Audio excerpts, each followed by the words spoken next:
जिसमें हम पढ़ेंगे लाइसोसोम के बारे में, वैक्यूल्स के बारे में। तो स्टार्ट करें हम। लयन काय यानी कि लाइसोसोम, यह झिल्ली पुटिका संरचना होती है। ये एक पुटिका की तरह होता है लाइसोसोम, ठीक है। और यह संरचना क्या होती है, संवेष्टन विधि द्वारा गोल्जी काय से बनते हैं, जैसा कि मैंने अभी आपको बताया था, है ना। क्या बताया था कि इस तरीके से जो गोल्जी होती है ना, गोल्जी होती है, उसमें क्या होता है, इस तरीके से एक धानी बन जाती है और ये क्या बन जाता है, हमारे लाइसोसोम बन जाते हैं। Get it. पृथकीकृत लयनकाय पुटिकाओं में सभी प्रकार के जल अपघट्य एंजाइम होते हैं और इनमें क्या होते हैं, ये बेसिकली जो लाइसोसोम का कार्य है बच्चों, वो ही अपघटन का कार्य है। बेसिकली ये क्या करता है, लाइटिक एंजाइम इसमें प्रेजेंट होते हैं। जितने भी लाइटिक एंजाइम है ना, वो कहाँ से होंगे, लाइसोसोम में। ये क्या करता है, इनगल्फमेंट का कार्य करता है। लाइसोसोम क्या करता है, जैसे क्या होता है, फैगोसाइटोसिस सुना है आपने, फैगोसाइटोसिस यानी कि भक्षाणु अवस्था कुछ होती है इसको ना, भक्षाणु करते हैं, जो भक्षण करता है ना जीवाणुओं का, जो भी माइक्रो ऑर्गेनिज्म है तो उसका भक्षण कर लेता है। तो क्या करता है, मान लीजिए, सुन लीजिए, यहाँ पर ये एक सेल है, यहाँ पर एक माइक्रो, ये आया है क्या, वायरस, क्या आया है, बैक्टीरियोफाज। अब यहाँ पर क्या हुआ, लाइसोसोम। अब इसने क्या किया, यहाँ पर इसका डीएनए आ गया अंदर। ये क्या करेगा, लाइसोसोम बोलेगा कि अरे ये तो कोई और प्राणी है, ये तो शत्रु है। तो ये लाइसोसोम क्या कर लेगा, इसको इनगल्फ कर लेगा, खा जाएगा। इसमें बहुत सारे लाइटिक एंजाइम होंगे, इसको तोड़ने की कोशिश करेगा, है ना। तो क्या करता है कि जब ये जो लाइसोसोम है बेसिकली ये अपघटन का कार्य करता है, लाइसिस का कार्य करता है, उसमें लाइटिक एंजाइम प्रेजेंट होते हैं। और ये कैसे बनता है, जो अंत ये होती है हमारी कौन सी, गोल्जी एपरेटस जो होता है, उससे क्या करता है, अलग हो जाता है, सेपरेट हो जाता है।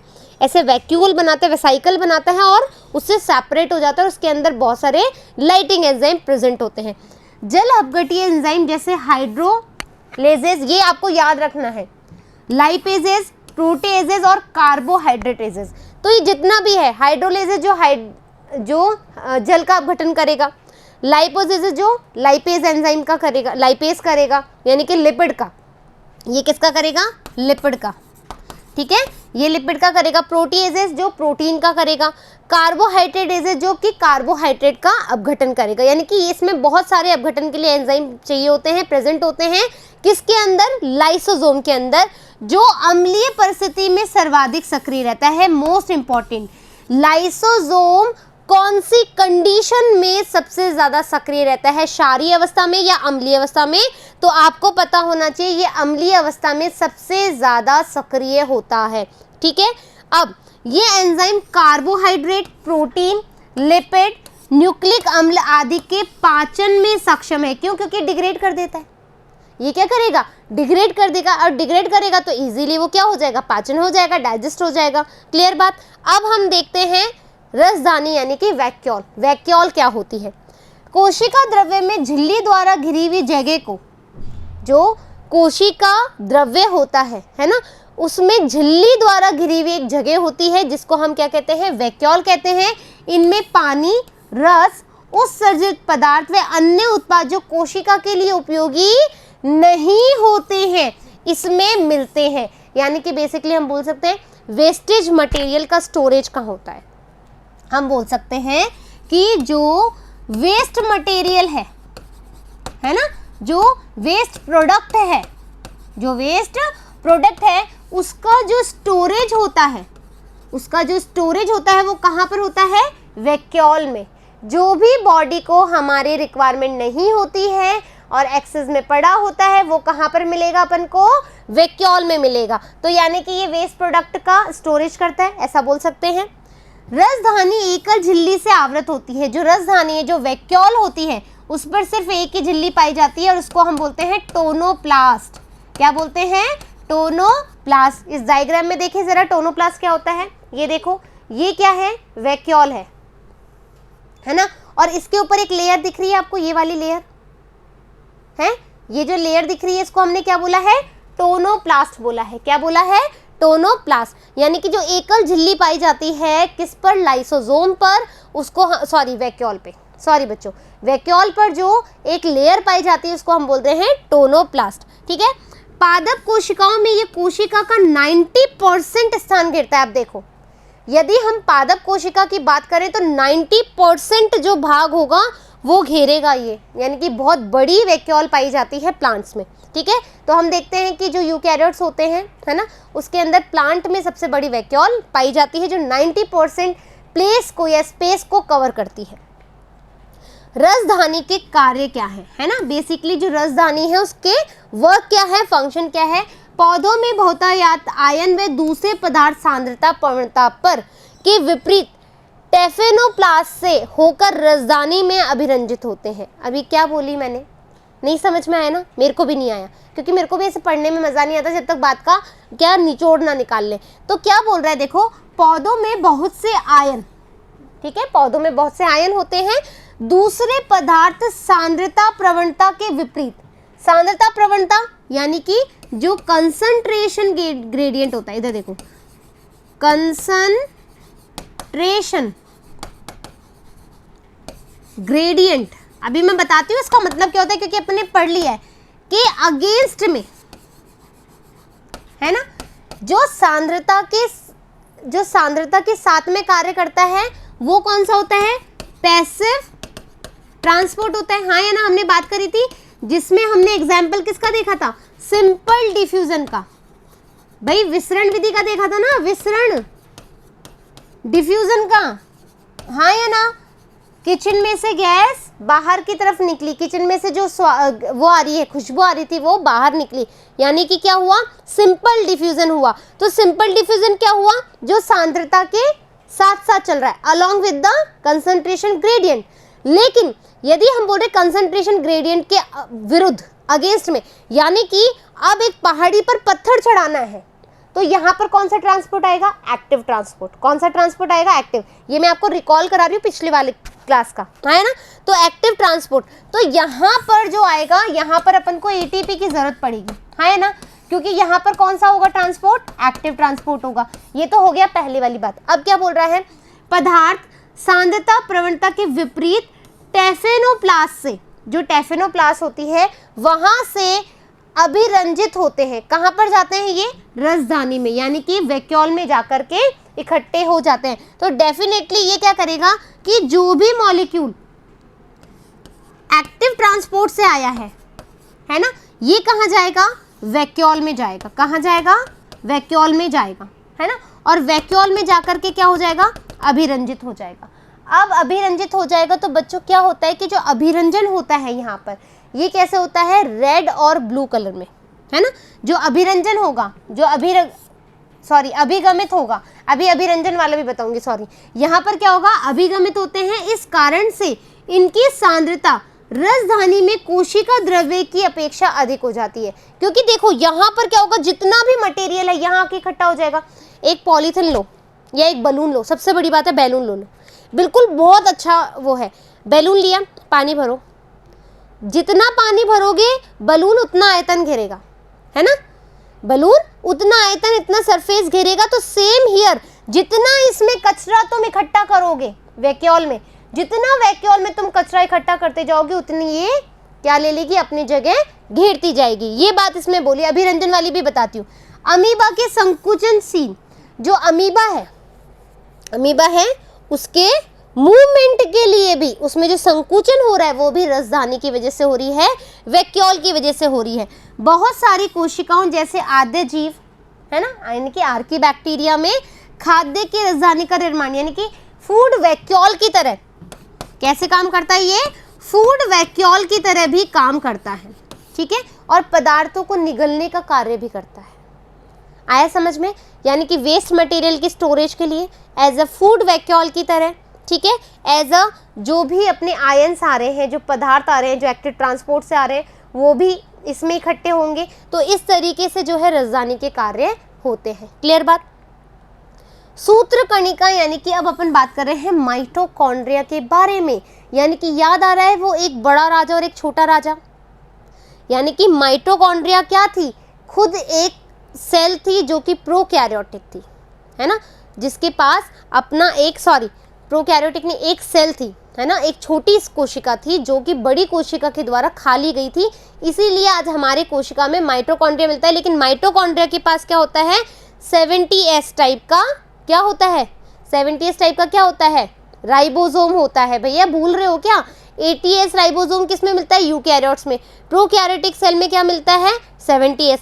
तो यहाँ पर आपको मैंने बताया था, राजा वाली कहानी बताई थी माइटोकॉन्ड्रिया के लिए। तो माइटोकॉन्ड्रिया क्या हुआ, बड़ी सेल के द्वारा खा लिया गया था, इसीलिए इसके पास भी अपना राइबोसोम होता है और यूकैरियोटिक सेल के पास भी अपना एक राइबोसोम होता है। वो 80 प्रकार का होता है और ये 70S प्रकार का होता है। ठीक है, प्रत्येक कोशिका में सूत्र कणिका की संख्या भिन्न भिन्न होती है। माइटोकॉन्ड्रिया की संख्या अलग अलग होती है। यह उसके कार्य की सक्रियता पर निर्भर करती है, मतलब जो उसका फंक्शनल एक्टिविटी है उस पर डिपेंड करती है। क्वेश्चन, इसका आंसर आप करेंगे। माइटोकॉन्ड्रिया कहाँ कहाँ पर, कौन कौन सी कोशिका में कितनी संख्या में पाए जाते हैं, आप मुझे बताइए। महत्वपूर्ण कोशिका में आप ये मुझे बताइए कि माइटोकॉन्ड्रिया की संख्या कितनी होती है। ठीक है, तो आकृति व माप, अब देखेंगे अपन आकृति व माप। ये आकृति व आकार में भिन्न होते हैं, वी ऑलरेडी नो। ये तश्तरी नुमा बेलनाकार आकृति के होते हैं। ये देखो, ये एक तश्तरी और बेलनाकार आकार के, बेलन देखा है हमारा स्त्रियों का सबसे बड़ा हथियार, तो बेलन जो होता है इस तरीके का होता है, बेलनाकार आकार, है ना। तो इसी तरीके का ये स्ट्रक्चर होता है। फाइन, और जो इसकी लंबाई है, ठीक है, 1.0 से 4.1 यानी कि 1 से 4.1 माइक्रोमीटर लंबी व 0.221 इसकी माइक्रोमीटर क्या होती है, चौड़ाई होती है, व्यास होता है, दैट मीन्स। ठीक है, इसका व्यास होता है। तो आप प्लीज इसको ध्यान रख लीजिएगा। सूत्र कणिका एक दोहरी झिल्ली युक्त संरचना होती है। इसमें डबल मेम्ब्रेन होता है, ये तो हमें पता है, हाँ है ना। देखो माइटोकॉन्ड्रिया में यहाँ पर इस चैप्टर में बताना ज़्यादा इंपॉर्टेंट नहीं है, मतलब माइटोकॉन्ड्रिया के बारे में हमें जानना कि ये क्या कार्य करता है, इसका माप आकार क्या है और ये कैसा होता है, कहाँ प्रेजेंट होता है, बस। लेकिन जो मेन फंक्शन है बच्चों वो अपन कहाँ पढ़ेंगे, रेस्पिरेशन में, है ना। क्रैब साइकिल जब अपन वो पढ़ेंगे, मेटाबॉलिज्म वाली बातें पढ़ेंगे, तो अपन को वहाँ पर माइटोकॉन्ड्रिया पाया जाएगा। हमें जब इलेक्ट्रॉन ट्रांसपोर्ट सिस्टम देखना होगा तो हमें वहाँ पर माइटोकॉन्ड्रिया की ज़रूरत पड़ेगी। तो माइटोकॉन्ड्रिया का अभी हम सिर्फ एक इंट्रोडक्टिव पार्ट देख रहे हैं। आप ये मत सोचना कि अरे ETS चैन भी हमें बता दी जाए, या हमें ग्लाइकोलाइसिस भी पढ़ा दिया जाए, या हमें क्रैब साइकिल भी पढ़ा दिया जाए। It's not possible right now, है ना। ये अभी बिल्कुल भी नहीं हो पाएगा। क्यों? क्योंकि अभी हमें बस इंट्रोडक्शन बताना है, तो इसलिए मैं जितना बता रही हूँ उतना इनफ है। NCERT में जितना दिया हुआ है अभी इतना इनफ है, एक्स्ट्रा भी अपन को नहीं पढ़ना जब तक इसका एक इम्पॉर्टेंट टॉपिक ना आ जाए, जैसे respiration, Krebs cycle, glycolysis, ETS, वहाँ पर अपन को माइटोकॉन्ड्रिया की ज़्यादा ज़रूरत पड़ेगी। ठीक है, तो सूत्र कणिका एक दोहरी झिल्ली युक्त संरचना होती है जिसकी बाहरी झिल्ली व भीतरी झिल्ली इसकी अवकाशिका को दो स्पष्ट जलीय कक्षों, बाहरी कक्ष व भीतरी कक्ष में विभाजित करता है। क्या बोल रहा है ये सुनो।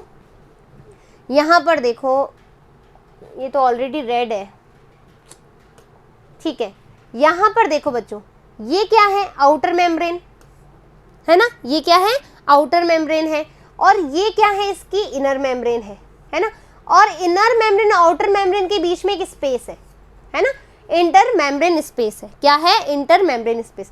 ये देखो, ये तो डबल मेम्ब्रेन हो गया, डबल मेम्ब्रेन। ये इसकी आउटर मेम्ब्रेन है, क्या है, इसकी आउटर मेम्ब्रेन है। ये इसकी इनर मेम्ब्रेन है, क्या है, ये इसकी इनर मेम्ब्रेन है।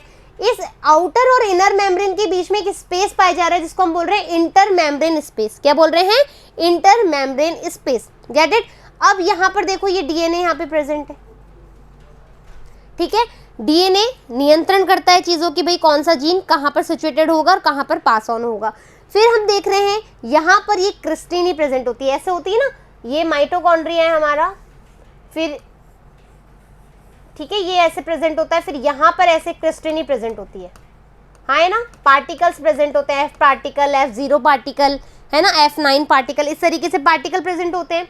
फाइन, फिर हम बोल रहे हैं ये देखो F0 से F1, ये जो एटीपेज होते हैं, जो कि क्योंकि हमें पता है जो माइटोकॉन्ड्रिया वो क्या करता है, कोशिका गृह कहलाता है। सबसे छोटा सा, जब से हमने माइटोकॉन्ड्रिया पढ़ा है लाइफ में सबसे ज़्यादा क्वेश्चन ये आए कि कोशिका गृह कौन होता है, तो अब हमें याद हो गया माइटोकॉन्ड्रिया होता है। क्यों? क्योंकि जितनी भी बॉडी को एनर्जी रिक्वायरमेंट होती है, किसके लिए, हमारे क्रैब साइकिल के लिए, या जितनी भी एनर्जी रिलीज होती है, कितनी होती है, शायद 38 ATP है ना, 38 ATP होती है। तो 38 ATP जो एनर्जी रिलीज कर रहा है वो कौन कर रहा है, माइटोकॉन्ड्रिया कर रहा है अपने पार्टिकल्स के द्वारा। हाँ या फिर इसमें एक राइबोसोम होता है अपना, राइबोसोम कौन सा होता है, 70S। क्यों? क्योंकि ये छोटा राजा होता है जो बड़े राजा द्वारा खा लिया होता है। आया समझ में? और ये भीतरी कक्ष में विभाजित करती है। भीतरी कक्ष जो घने व समभांगी पदार्थ से भरा होता है उसको हम मैट्रिक्स कहते हैं। भाई जो भीतरी कक्ष है, यहां देखो, ये जो भीतरी कक्ष है ना, आउटर मेम्ब्रेन और इनर मेम्ब्रेन के मध्य में जो भीतरी कक्ष है वहां पर एक मैट्रिक्स पाया जाता है ना, द्रव्य पाया जाता है। बाहरी कला सूत्र कणिका की बाहरी सतत सीमा बनाती है। जो इसकी बाहर आउटर मेम्ब्रेन है ये क्या बनाएगी, इसकी सीमा बना देगी ना, भाई तू इतना ही फैल सकता है, इसके बाद तेरे फैलने की जरूरत नहीं है। तो ये इसको एक नियंत्रण बना देगी, इसकी सीमा डिसाइड कर देगी। इसकी अंतः झिल्ली कई आधात्री की तरफ अंतर्वलन होते हैं जिसको हम क्रिस्टी कहते हैं, जो इसके अंदर प्रेजेंट है यहाँ पर, है ना, ये क्या होते हैं, इसके क्रिस्टी प्रेजेंट होते हैं, ये अंतर्वलन प्रेजेंट हो गए। क्रिस्टी इसके क्षेत्रफल को बढ़ाते हैं, और क्रिस्टी क्या करती है, इसके क्षेत्रफल को बढ़ाती है, क्योंकि बहुत सारे, क्योंकि एटीपीज बनते हैं, एनर्जी का वो बनता है, फॉर्मेशन होता है, बहुत सारी रिएक्शंस होती हैं, तो क्रिस्टी इसमें हेल्प करती है। हाँ या ना? इसके दोनों झिल्लियों पर इनसे संबंधित विशेष एंजाइम मिलते हैं। एंजाइम इसलिए मिलते हैं क्योंकि क्रैब साइकिल, ग्लाइकोलाइसिस से जो ग्लूकोज बनेगा और उसको क्रैब साइकिल में चाहिए, फिर ईटीएस सिस्टम में चाहिए, तो भैया एंजाइम तो चाहिए, कोई भी रिएक्शन कराओगे या नहीं कराओगे तो, हाँ है ना, किसी भी कोई भी क्रिया चल रही है और उसको आप बढ़ाना चाहते हो तो एंजाइम चाहिए कि नहीं चाहिए, हाँ या ना, कैटालाइज रिएक्शन चाहिए कि नहीं चाहिए, कैटालिस्ट चाहिए कि नहीं चाहिए, तो एंजाइम जो है वहाँ पर बहुत ज़्यादा प्रेजेंट होते हैं। सूत्र कणिका का वायवीय श्वसन से संबंध होता है। मैंने पहले बोला था रेस्पिरेशन में इसका बहुत अच्छा रोल होता है। इनमें कोशिकीय ऊर्जा एटीपी के रूप में उत्पादित होती है। वी ऑलरेडी टोल्ड यू कि भाई जो एटीपी बन रहा है तभी तो इसको हम कोशिका गृह कह रहे हैं ना, इसीलिए इसी कारण इसको सूत्र कणिका को कोशिका का शक्ति गृह कहते हैं, power house of the cell. सूत्र कणिका का आधात्री में एकल वृत्ताकार डीएनए अणु, ठीक है, एकल वृत्ताकार, ये देखो अभी ये रहा माइटोकॉन्ड्रियल डीएनए, ये देखो यहाँ पर जो है वो माइटोकॉन्ड्रियल डीएनए प्रेजेंट होता है, इसको हम बोलते हैं माइटोकॉन्ड्रियल डीएनए। कुछ आरएनए भी होंगे, है ना, राइबोसोम्स भी होंगे, फाइन, और प्रोटीन संश्लेषण के लिए भी आवश्यक घटक होते हैं। राइबोसोम आपको पता है क्या करेगा, प्रोटीन संश्लेषण करेगा। सूत्र कणिका विखंडन द्वारा विभाजित होती है, विखंडन होता है इसमें, ठीक है, कौन सी क्रिया द्वारा ये विभाजित होती है, विखंडन के द्वारा ये विभाजित होती है। इससे ज़्यादा हमें कुछ भी नहीं करना। माइटोकॉन्ड्रिया के देखो सबसे पहले इसकी आपको स्ट्रक्चर देखनी है। डबल मेम्ब्रेन होता है, किस तरह का डीएनए पाया जाता है, ठीक है, कौन कौन सी रिएक्शंस के लिए इंपॉर्टेंट होता है, एटीपी का मतलब इसको शक्ति का गृह क्यों कहा जाता है ना। इसके अलावा इंटर मेम्ब्रेन स्पेस में क्या भरा होता है, सिस्टीन का क्या कार्य है, ये सब चीज़ें हमें ध्यान देनी है और कुछ भी ध्यान नहीं देना इस माइटोकॉन्ड्रिया में। क्लियर बात? तो इस तरीके से अपना क्या हुआ, माइटोकॉन्ड्रिया भी फिनिश हो गया। अब हम देखेंगे नेक्स्ट टॉपिक में कि जो प्लास्टिड है यानी कि क्लोरोप्लास्ट है, क्रोमोप्लास्ट है, ल्यूकोप्लास्ट है, वो कैसे होते हैं, ठीक है। जब तक आप ये माइटोकॉन्ड्रिया, वैक्यूल, ठीक है, लाइसोसोम, ये हमें अच्छे से पढ़ लेना है। क्लियर बात? फिर मिलेंगे नए पार्ट के साथ में, जब तक धन्यवाद।